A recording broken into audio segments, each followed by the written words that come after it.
السلام عليكم ورحمة الله وبركاته. إلى حضر المصطفى رسول الله صلى الله عليه وسلم، ثم إلى أرواح أزواجه وذرياته وأصحابه وتابعين وتابع تابعهم بإحسان إلى يوم الدين، ثم إلى أرواح آبائنا وأمهاتنا وأجدادنا وجداتنا ومشائخنا ومعلمنا، وإلى جميع المسلمين والمسلمات والمؤمنين والمؤمنات الأحياء منهم والأموات. سأقول لهم الفاتحة. أعوذ بالله من الشيطان الرجيم. بسم الله الرحمن الرحيم. الحمد لله رب العالمين الرحمن الرحيم مالك يوم الدين، إياك نعبد وإياك نستعين، اهدنا الصراط المستقيم صراط الذين أنعمت عليهم غير المغضوب عليهم ولا الضالين، آمين. الحمد لله الذي هدانا لهذا وما كنا لنهتدي لولا أن هدانا الله. أشهد أن لا إله إلا الله وحده لا شريك له، وأشهد أن سيدنا محمدا عبده ورسوله. اللهم صل وسلم على سيدنا وحبيبنا وشفيعنا ومولانا محمد وعلى آله وصحبه ومن تبعهم بإحسان إلى يوم الدين.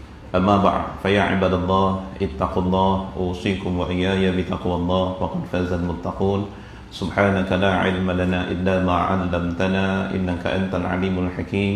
رب اشرح لي صدري ويسر لي أمري واحلل عقدة من لساني يفقهوا قولي. لا حول ولا قوة إلا بالله العلي العظيم. Tuan pengurusi dan barisan jawatan kuasanya Surau Al-Islamiyah Kampung Susun Muhibbah, pertama kali saya sampai. Ada tu. Yang seterusnya Tuan Imam, barisan Tuan Imam, Tuan Bilal, Ustaz-Ustaz, Ustazah-Ustazah, Tuan Guru, Bapak-Bapak, Ibu-Ibu, sahabat-sahabat, muslimin dan muslimat, tetamu Allah yang dikasihi sekalian. Alhamdulillah, bersyukur pada Allah Subhanahu wa taala. Allah masih lagi memberikan keizinan dan kesempatan. Allah masih lagi memberikan keizinan dan kesempatan untuk kita terus merasai nikmat-nikmat yang Allah turunkan di atas muka bumi ini, untuk kita rasai dan kita gunakan untuk kita melaksanakan tujuan kita hidup di atas muka bumi ini. Tak lain tak bukan untuk beribadah kepada Allah Subhanahu wa taala. Dan sekarang juga kita sedang berada dalam nikmat yang besar, iaitu nikmat Ramadan, yang mana Rasulullah menunggu 2 bulan. Kan masuk bulan Rajabnya terus berdoa, Allahumma barik lana fir Rajab wa Sya'ban wa ballighna Ramadan. Doa nak sampai Ramadan tu 2 bulan. Tapi setengah orang kita dengar bunyi Ramadan, Allahu Rabbi, dah sampai Ramadan. Tapi Alhamdulillah 2 tahun ni PKP, jadi tak sibuk sangat nak cari kuih raya dengan baju raya. Kalau tidak, baju raya tak siap, kuih raya tak tempah, langsir tak pilih lagi. Padahal raya pun tak, puasa pun tak sampai lagi. Perasan tak dulu-dulu, sebelum inilah 2 tahun lepas, sebelum ni pun sama kot. Cepatlah tempah baju, nanti tak sempat. Baju apa? Baju raya.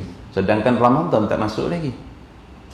Di manakah kedudukan kita sekiranya kita yang sedemikian? Dibandingkan dengan Rasulullah, bila masuk bulan Rajab, dia merindui Ramadan. Allahumma balikna Ramadan. 2 bulan Rajab dia ada berdoa, barik lana fi Rajab wa Sya'ban wa ballighna Ramadan. Alhamdulillah, kita pun masuk dalam bulan Ramadan hari ini.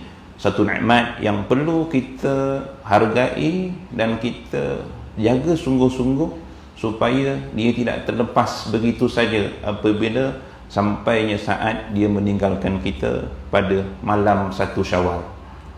Tuan-tuan mati Allah sekian, ini pertama kali kot saya kuliah selepas maghrib sebelum isyak dalam bulan Ramadan. Hebat surah ni, tak pernah jumpa lagi ni. Ini hebat lah. Saya Ustaz Nizam satu, boleh tak isi tazkirah? Dia kata, saya kata, anda dah tengok SOP ke belum? Oh lah, baru tengok katanya. Itu yang tukar maghrib tu. Kalau tidak, lepas tarawih. Tempat lain rasanya tak ada lagi kuliah lepas tarawih dah, sebab ikut SOP. Kalau tidak, kena. Tuan-tuan mati Allah sekian, malam ni mungkin sebagai sembang pertama kali, nikmat yang keduanya yang saya dapat berjumpa dengan tuan-tuan, pertama kali dapat bersilaturahmi dengan tuan-tuan. yang tak pernah jumpa lagi rasanya ni semua kan. Alhamdulillah. Ustaz Nizam je lah pernah jumpa sebab tidur sebantal dengan dia dulu. Masa belajar lah. Okay, tuan-tuan hati Allah sekian, kita hidup dalam keadaan dipenuhi dengan kurniaan nikmat. Sebenarnya hidup kita ini dalam lautan nikmat Allah kurniakan kepada kita. Macam-macam nikmat yang ada pada diri kita, tetapi kadang-kadang kita tak merasa itu nikmat. Apa yang manusia biasa fikir nikmat, apabila sesuatu itu memberikan kegembiraan kepada dia, baru dia rasa nikmat. Contoh, kalau dapat benda yang seronok apa, menang satu pertandingan, nikmat. Dapat makan yang sedap, itu nikmat. Dapat naik pangkat, itu nikmat. Dapat kahwin baru, itu nikmat bagi yang kahwin baru lah. Yang belum kahwin tu tak payahlah kan. Tapi adakah itu saja nikmat, sedangkan yang lain bukan nikmat ke? Untuk maklumat tuan-tuan, nikmat ni ialah apa saja kurniaan Allah yang ada pada diri kita yang memberi kemudahan untuk kita hidup. Itu nikmat. Contoh mudah tuan-tuan. Adakah bukan nikmat kalau kita pergi bilik air, kita dapat mengeluarkan air kencing kita dengan mudah? Pernah kan ada kita dengar orang kena batu karang, ya Allah sakitnya. Pernahkah kita dengar orang yang buang hasil, buang air besar, sakitnya? Kita tak, alhamdulillah. Berapa tahun dah kita buang begitu? Daripada kita lahir sampai hari ini. Daripada lahir sampai ini, itu baru satu nikmat. Apa lagi nikmat yang kita ada? Allah banyak lagi. Jantung kita. Bilakah jantung kita Allah kurniakan kepada diri kita? Semenjak umur 2 bulan. Sebab roh kita ditiupkan dalam janin umur 4 bulan. Siapa yang pernah rajin, siapa yang suami-suami rajin ikut suami pergi cek CT scan tu kan, ultrasound tu kan, tengok kat perut isteri tu, tengok jantung. 2 bulan tak pergi tengok sebabnya belum tahu lagi. 3 bulan baru pergi tengok sebab dah tak period. Kan, lepas tu dah muntah-muntah baru pergi tengok cek kan. Jantung kita bila mula dia berdetuk? 2 bulan. Bila jadi zikot, cikgu saya nanti, bukan saya cikgu saya ramai kat sini kot, kalau ada salah betulkan saya. Dia sudah berfungsi. Tak. Semenjak hari itu sampai hari ini, dia tidak pernah berehat jantung kita. Kalau berehat, tak ada kita sekarang. Ya, tak pernah berehat tuan-tuan.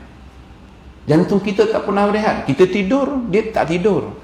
Kita mimpi, dia tak tidur, dia tak mimpi. Kalau berhenti jantung kita, Allahu Rabbi. Seorang sahabat ni, dah pencen dah. Sahabat ni guru besar.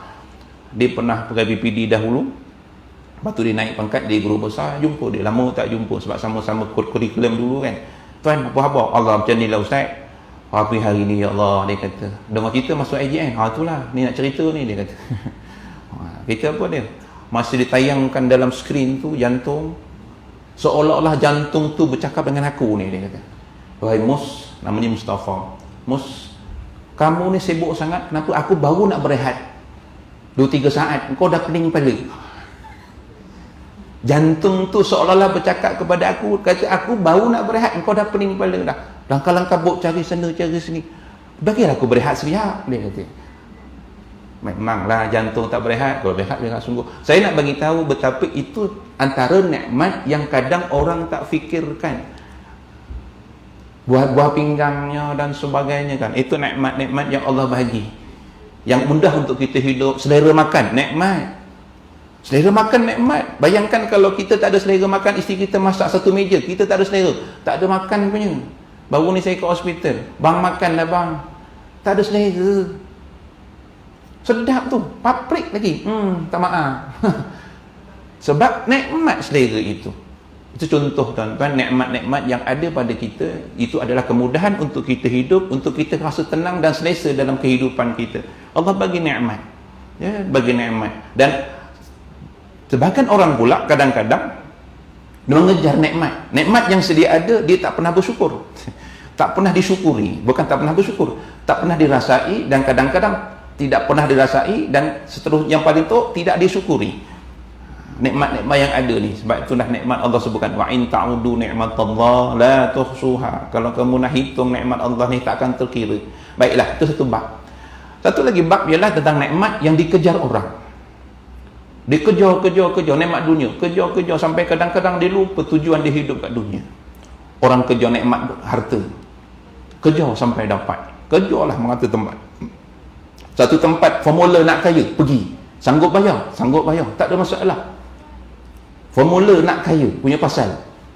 Tuan-tuan, kalau nak kaya dipersilakan, tak ada masalah. Dan kita sangat mengharapkan orang Islam ramai yang kaya raya. Tetapi jangan lupa tanggungjawab yang utama sebagai orang hamba kepada Allah Subhanahu Wa Taala. Ya, tak apa. Ada orang yang kejar pangkat, kejar tak sekira, janji dapat pangkat. Ada yang kejar rumah, kejar segala-galanya. Tuan-tuan dihormati Allah sekian, nikmat-nikmat yang dikejar ini oleh setengah manusia ini sebenarnya tak perlu dikejar pun. Kalau nak nikmat harta, nikmat pangkat, nikmat kedudukan, nikmat segala-galanya, sebenarnya tuan-tuan, nikmat ini yang kita rasa ini semua ni, bagi manusia Allah sudah sediakan di dalam syurga. Buat apa nak kejar? Kena masuk syurga dulu lah baru dapat. Nikmat yang kita kejar, setengah orang kan nak jadi kaya kan, kaya kejar sampai malam-malam pukul 12 malam pun tak tidur lagi nak jadi kaya punya pasal. Tuan-tuan, kekayaan kat dunia sampai mana had dia? Tak ada. Sampai umurnya, sampai masa ajal, tinggallah harta, habislah kekayaan itu.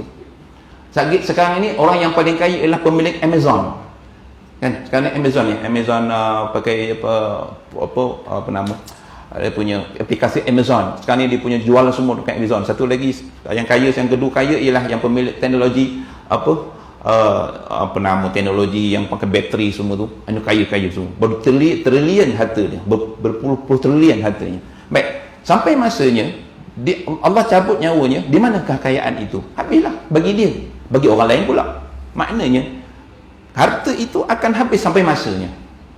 Bagi diri seorang itu yang kejar sampai masa tak akan dapatlah harta itu, dia akan ditinggalkan sepenuhnya.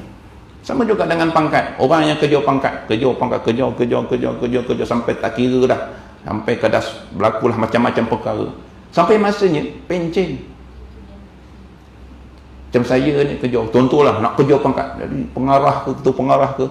Pencen tak ketua pengarah tu? Pencen. Tak nak pencen, dipencenkan.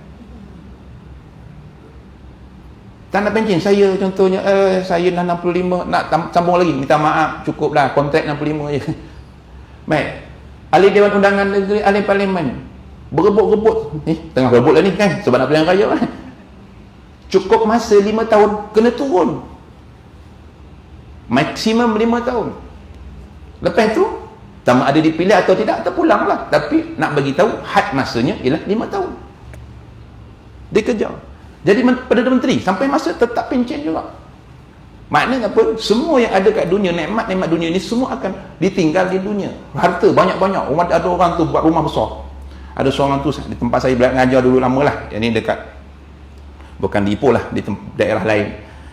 Ada orang tu buat rumah, 2 lot tanah dibelinya dan digabungkan jadikan satu rumah. Saya tanya, siapa punya rumah ni? Simpulan bin Simpulan. Sebab saya bawa pelajar mereka desa. Simpulan bin Simpulan. Dia kata, rumah siapa? Simpulan bin Simpulan. Jawatannya, jawatan sekian-sekian. Besarnya rumah. Dia duduk belum? Belum. Dia nak duduk, nak pencen nanti baru duduk. Agak-agaknya tuan-tuan, berapa tahun dia duduk rumah tu? Rumah 60 kali 90 gali 2, jadikan satu rumah, 2 tingkat, duduk masa pencen, nak pencen dia duduk, agak-agak berapa tahun dia duduk? Belum tentu setahun, belum tentu 2 tahun. Paling lama pun 3 tahun. Baiklah, kalau duduk 5 tahun, agak-agak di atas lah. Duduk bawah ya. Nampak tak saya nak sampaikan betapa nikmat yang dikejar-kejar itu oleh manusia kebanyakan sebenarnya ada masa limit dia. Sampai masanya kita akan dapat. Sedangkan nikmat itu ada di akhirat dah, di syurga dah, tunggu dah nikmat tu. Setiap orang yang masuk syurga akan dapat nikmat 100 kali ganda daripada nikmat yang dikejar kat dunia tadi.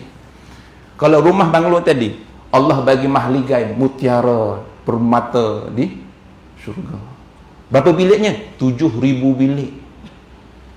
Itu dalam kitab, wallahu alam, bagi masuk sana baru tahu. Jangan tanya betul ke ustaz, saya tak tahu. Tapi baca ke 7,000, Allah. Makanan sedap, kejar-kejar makanan sampai sanggup ke mana-mana. Makanan kat dunia sampai masanya terbelahak kita. Makan durian king, sedap. Cuba letakkan 3 biji durian king depan mata dia. Sekali makan, muntah. Tapi kat surga, sekali makan, sedap. Kali kedua, lagi sedap. Kali ketiga, lagi sedap. Tak berhenti-henti sedapnya. Jadi, yang kita kejar kat dunia tu buat apa? Harta pun sama. Tuan-tuan, saya nak kejarkan, maknanya apa nikmat yang kat dunia ni tak perlu nak sangat dikejar. Allah dah bagi sediakan kepada kita. Maka kita gunakan, syukuri apa yang ada, gunakan untuk apa yang ada, gunakan apa yang ada itu untuk mencari redha Allah. Baik, banyak-banyak nikmat kat dunia. Yang saya sebutkan tadi tu, harta, pangkat. Kalau pangkat contohnya, Ustaz, saya tak pernah jadi Perdana Menteri. Kat syurga ada boleh jadi Perdana Menteri tak? Boleh. Mana boleh Ustaz jadi Perdana Menteri? Tuan-tuan, wasari'u ila maghfiratin min rabbikum wa jannatin arduhas samawati wal ard. Segeralah minta ampun pada Tuhan kamu. Syurga bagi seorang itu ialah seluas langit dan bumi. Dalam tafsir mengatakan bahawa orang yang terakhir masuk syurga, Allah akan berikan satu kerajaan yang sama besarnya kerajaan di dunia dan 10 kali ganda dari kerajaan tersebut. Maknanya kalau namanya kerajaan jadi pemerintah. Tuan-tuan, tak jadi Perdana Menteri, tak jadi penghulu, tak jadi, jangan bimbang. Ke akhirat nanti Allah sedia dah masing-masing jadi kerajaan masing-masing. Seluas langit dan bumi. Ini sekarang jadi ketua kampung pun sombong kan main. Ketua kampung, kadang ketua lorong ya. Ketua lorong lah. Baru ketua lorong sombong kan main, berlawan kan main kan. Itu saya katakan cerita tadi. Nikmat-nikmat ini adalah nikmat-nikmat yang ada di akhirat nanti. Rumah yang besar ada di akhirat nanti. Syaratnya bagaimana kita nak masuk syurga. Itu tu. Dan tuan-tuan, kebanyakan nikmat-nikmat ini masa pun setengah jam kan. Jadi kalau kabut juga senang mengatur idea. Baik, banyak-banyak nikmat tuan-tuan yang ada kat dunia, ada satu saja nikmat yang hanya ada di dunia tapi tak ada di akhirat. Boleh jawab tak? Kita fikir. Semua nikmat yang kita nak ni tuan-tuan, semua nikmat yang kita nak kat dunia, semua ada kat syurga. Dan malah bukan yang sama seperti syurga, yang bukan yang sama seperti kat dunia. Yang ada kat dunia akan hancur. Yang kita nak tadi, yang kita nak, contohnya tuan-tuan nak jadi apa lah, ada rumah cantik lah. Rumah yang ada kat dunia tuan-tuan akan hancur bila datang kiamat.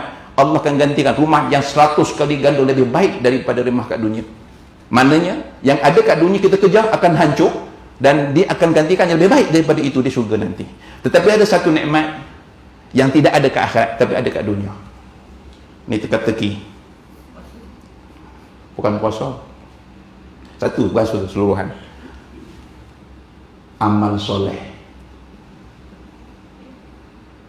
Amal soleh. Oh, ada jawab betul tu. Nasib baik tak bawa duit ni. Okay. Tuan-tuan, betul. Amal soleh je yang tak ada ke akhirat. Ke akhirat tidak ada sembahyang, tidak ada puasa, tak ada zakat, tak ada apa. Dan setiap orang yang mati nak minta balik ke dunia kerana amal soleh. Dalam surah Al-Mu'minun, hatta idza jaa ahadakumul maut qala rabbirji'un inni a'malu salihan fima taraktu kalla innahu kalimatun huwa qailuha wa min warahum barzahun ila yaumi yub'atsun. Hatta idza jaa ahadakumul maut, sehingga datang kepada seseorang itu kematian. Seseorang kafir lah, kalau ayat itu katakan pada orang kafir. Orang kafir ni orang yang tak beramal soleh lah, yang tak beramal soleh. Hatta sehingga sampai kepada mereka salah seorang daripada mereka itu kematian. Qala, dia ni berkata, Rabbirji'un, wahai Tuhanku, kembalikan aku ke dunia.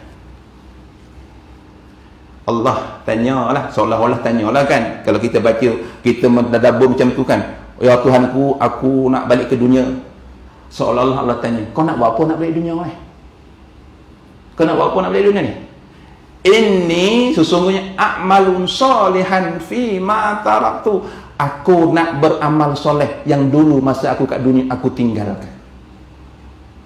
Dia tak minta kan nak buat rumah, dia tak minta kan nak jadi harta, tak minta kan nak kahwin, tak minta kan nak itu, tak ini tak nak, dia nak amal soleh. Kalla, kata Allah, la, tidak sekali-kali. Innaha kalimatun, sesungguhnya Itu kalimat huwa qailuha, yang diucapkan semata-mata tapi tak akan berlaku. Wa min wara'ahum barzakhun ila yaumi yub'atsun. Di belakang itu ada satu dinding barzah yang akan menghalang dia sehingga hari kiamat. Sama juga dengan surah Sejadah yang tuan-tuan baca pagi tadi. Baca tak pagi tadi Sejadah? Tak baca? Baca. Okey. Rabbana absarna wa sami'na farji'na na'mal salihan. Wahai Tuhan kami dah nampak dah itu neraka, kami dengar dah itu neraka bunyi. Farji'na, kembalikan kami ya Allah, na'mal salihan, kami nak beramal soleh. Inna muqinun, sesungguhnya sekarang baru aku yakin bahawa dulu di dunia suruh beramal, inilah yang akan berlaku. Tuan-tuan, 2 ayat cukuplah. Banyak lagi ayat tu sebab tinggal 2 minit lagi, tak boleh nak panjang-panjang lagi. Saya nak bagi tuan-tuan, itulah dia nikmat yang tidak ada di akhirat tapi ada kat dunia. Sebab sembahyang tidak ada di akhirat, puasa tak ada di akhirat, baca Quran tak perlu di akhirat, sedekah tak perlu, nak apa sedekah ke akhirat? Nak bagi kat siapa? Jangan tuan-tuan, hingga kan Allah melarang orang sujud. Dalam kitab Yawaqitul Jawahir tentang kita ahli surga, keadaan ahli surga, ya tuan-tuan, bila ahli surga dah masuk surga, masuk dah macam-macam dia bagi makanan, pinggan, pakaian, tempat tinggal masing-masing. Sekarang ni Allah bertanya kepada surga, apa lagi kamu nak sekarang? Ya Allah, tak ada apa-apa dah, kami tak apa-apa dah cukup dah semua. Satu je kami nak minta. Apa dia kamu nak minta? Izinkan kami sujud kepadamu ya Allah. Allah kata apa? Wahai anak Adam, ini tempat bukan untuk kamu sujud kepada aku, kamu sujud kepada aku di dunia dahulu. Sebab itu tuan-tuan, bila kita sampai ke bulan Ramadan, kita ada peluang untuk kita beramal soleh, kita ada peluang, Allah berikan satu peluang, satu medan untuk kita rebut amalan. Inilah sebenarnya nikmat yang besar. Bukan makan, bukan pangkat, bukan jawatan. Sebab ini yang kita nak bawa ke akhirat. Besok kalau kita nak masuk ke dunia, mati, kita nak, kebanyakan manusia mati balik ke dunia nak beramal soleh. Allahu Rabbi, nak beramal soleh buat apa, dunia pun dah tak ada. Jadi tuan-tuan rahmati Allah sekian. Dan cerita juga tentang seorang sahabat Nabi. Saya tutup dengan hadis Nabi ini. Habis berapa? 8.30 kan? 8.30. Takut terlajak takut terlajak. Tuan-tuan ya, Abdullah bin Amru, sahabat Nabi ini nak berperang. Sebelum berperang ini, kalau tak salah peperangan Tabuk, dia berperang memakai pakaian yang cantik-cantik, yang wangi-wangi, seolah-olah macam nak pergi satu tempat yang sangat jauh. Perang mati, memang dia mati pun, syahid. Dia syahid tuan-tuan dalam keadaan yang badannya hancur, kena cincang dengan musuh. Habis peperangan, anaknya yang bernama Jabir bin Abdullah bin Amr, ya Rasulullah, ayah aku mana? Ayah aku mana? Dia kata cari, itu ayah kamu wahai Jabir. Dia tengok dia ayah tadi, ayah dia menangis. Tabki aula tabki, dia kata. Rasulullah kata, kalau nak menangis, menangislah kamu. Nak menangis pun, nak menangis ke tak menangis, terpulang pada kamu wahai Jabir. Tetapi ketahuilah, panjang hadisnya, saya ambil maksudnya saja. Ketahuilah wahai Jabir, ayah kamu sekarang ini, roh ayah kamu sedang dilindungi oleh malaikat dengan sahaja naik ke langit jumpa Allah.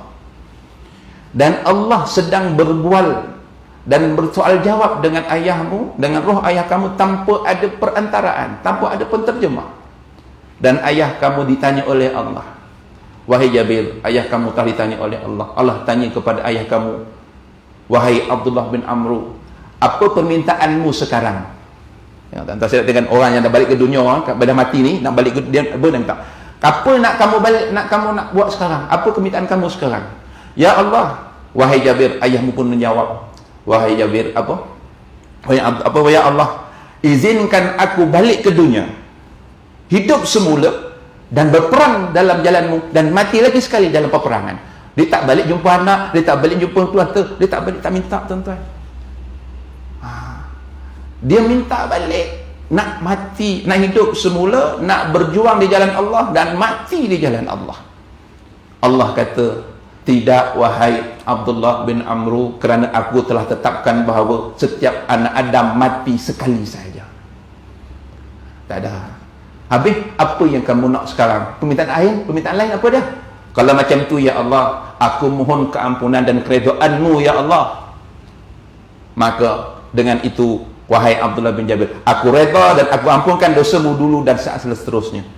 Maka mendengar itu, Jabir yang mendengar tadi menangis. Dia rasa bersonok dan hilang, tidak lagi menangis, kerana mendengar berita gembira ayahnya telah diterima oleh Allah dengan keredaannya. Saya nak ceritakan tadi, tuan-tuan, ya, rentetan dari awal tadi, bahawa nikmat yang perlu kita rebut ialah nikmat beribadah, bukan nikmat yang lain-lain. Kalau kita nak rebut pangkat, orang kafir pun dapat pangkat. Nak rebut kaya, orang kafir lagi kaya. Nak rebut rumah besar, orang kafir lagi besar rumah dia. Tapi rebut ibadah, kita akan dapat redha Allah. Bila kita dapat redha Allah, kita akan masuk surga Allah dengan tenang hati. Radhiyallahu anhum wa radu an. Kita redha kepada Allah, Allah akan redha kepada kita. Itulah kehidupan yang paling abadi, yang tenang abadi, yang kekal abadi, yang kita nak cari, yang kita kena rebut. Jadi tuan-tuan mati Allah sekalian, jadi ambil peluang bulan Ramadan ini, yang mana Allah berikan peluang bukan setakat istimewanya bulan Ramadan itu dengan dengan adanya sembahyang tarawih, ada ibadah puasa, tetapi Allah bagi peluang berganda-ganda pahala, dan begitu juga dengan kemudahan untuk kita beribadah tanpa ada gangguan syaitan. Ini sebenarnya Allah nak bagi bonus besar, bonus yang sangat besar. Kerana apa? Allah nak seolah-olah, saya semalam sebut dengan pelajar-pelajar saya, apabila masuknya bulan Ramadan, seolah-olah Allah nak ambil kita masuk surga, seolah-olah. Tapi taklah macam tu. Masuk bulan Ramadan, ambil orang manusia tu masuk surga. Sebab apa? Iza ja'at Ramadan futihat abwabul jannah wa liqat abwabun nar wa surfatis syayatin. Bila masuknya bulan Ramadan, terbukanya pintu surga, tutup pintu neraka, dan dibelenggu syaitan. Maknanya peluang bukan maknanya pintu surga tu dibuka. Dia punya tamsilan pintu surga dibuka, sebab pintu surga tak dibuka selagi mana tak dibuka oleh Nabi Rasulullah SAW. Sebab kunci pintu surga dipegang oleh Rasulullah. Rasulullah belum lagi dibangkitkan, macam mana pintu surga nak dibuka? Tapi pemahaman kita ialah bagaimana seolah-olah bulan Ramadan ni nak masukkan kita ke dalam syurga, dengan cara kita beramal dengan bersungguh-sungguh, lipat gandakan ibadah, muhasabah diri. Muhasabah diri apa dia? Ingat balik kita dosa-dosa yang lama, minta ampunkan untuk Allah ampunkan, mudah-mudahan Allah akan ampunkan. Dan sekiranya kita bersungguh-sungguh mentadabbur Ramadan ini dengan sebaik-baiknya, insya-Allah kita akan dapat keampunan Allah Subhanahu wa taala. Rasa cukup itu saja, cukuplah sekarang itu. 1 jam, setengah jam cukup untuk kuliah. Dia timingnya pukul 8, 8.30, dia tak ada lebih. Jadi tuan-tuan mati Allah sekalian, minta maaf banyak-banyak atas segala kekurangan. Marilah kita sama-sama menjadi hamba Allah yang diredai, apatah lagi di dunia, di akhirat nanti. Kita ke akhirat tak ada siapa yang nak kita jumpa melainkan Allah. Falaqad ji'tumuna furada. Allah sebutkan dalam surah Al-Kahfi, laqad ji'tumuna furada. Sungguhnya kamu datang jumpa aku seorang-seorang. Allahu Rabbi, tuan-tuan, itu yang paling kita bimbang. Dahlah seorang-seorang, tak ada pembantu kanan kiri. Allah dah tahu segala-galanya. Allah dah tahu segala-galanya. Kalau tuan-tuan pernah interview kan, saya banyak kali interview. Pergi interview tuan-tuan baru ni pun kena interview lah, jadi surau jadi Jumaat, dia lantiklah jadi imam. Kena interview juga, walaupun dah pernah jadi imam dulu. Jadi ke taman tu didikan solat di Jumaat, kena nanti imam. Tuan-tuan, yang saya dah mengajar 20 tahun, bila ditanya depan mata soalan yang mudah pun hilang ingatan tu. Hilang ingatan. Sungguh, yang tanya tu bukan siapa pun, Datuk Zamri je. Datuk Zamri kan slow, bukannya garang-garang kan, Datuk Zamri slow je. Anta ni baca lagi ya. Datuk Asad lagi slow. Anta ni bulan gelabah. Tuan-tuan, dia tak kenal saya, yang ditanya pun pernah saya ajar pada anak murid, tapi sebabkan kerana proses interview kita hilang pertimbangan, akhirnya kita lupa. Ini Allah dah tahu segala-galanya, dia tanya kita. Itu suasana yang sangat tidak boleh nak dipikirkan macam mana. Nak tipu memang tak boleh, tapi nak cakap betul. Jadi tuan-tuan, jadi ambillah peluang ini, Ramadan ini, jadikanlah Ramadan yang terbaik untuk kita, yang paling penting di hujung Ramadan ini, Allah ampunkan dosa kita semua insya-Allah. Jadi yang baik daripada Allah, yang lemah di saya sendiri. Mudah-mudahan pertemuan kita diberkati oleh Allah. Aku qouli hadza fastaghfiru fa ya fawzal mustaghfirin wa ya najatat ta'imin. Assalamualaikum warahmatullahi wabarakatuh.